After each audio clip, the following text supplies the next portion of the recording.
Hi అందరికీ, నేను మీ సుభాష్ని. వెల్కమ్ బ్యాక్ టు సుభాష్ని రెసిపీస్.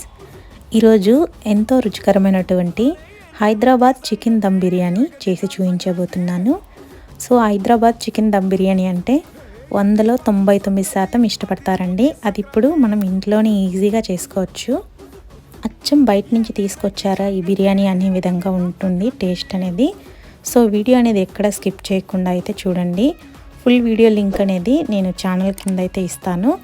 సో మీరు ముందుగా ఛానల్ కింద అయితే లింక్ ఉంటుంది కాబట్టి జస్ట్ క్లిక్ చేస్తే మీకు ఫుల్ వీడియో అయితే వచ్చేస్తుంది. వీడియో అనేది ఎక్కడ స్కిప్ చేయకుండా చూడండి. సో చాలా టేస్టీగా ఉంటుందండి ఈ చికెన్ దమ్ బిర్యానీ అనేది. ఎటువంటి డౌట్ లేకుండా ఈజీగా ఎక్స్ప్లెయిన్ చేశాను వీడియో మొత్తం. సో ఫస్ట్ టైం చేస్తున్నా సరే ఈజీగా చేసుకోవచ్చండి ఈ హైదరాబాద్ చికెన్ దమ్ బిర్యానీ. సో ఇంకెందుకు లేటు, మీరు కూడా తప్పకుండా ట్రై చేసి చూడండి. మరో చక్కటి వీడియోతో మీ ముందుకు వస్తాను. Thank you for watching. Bye bye.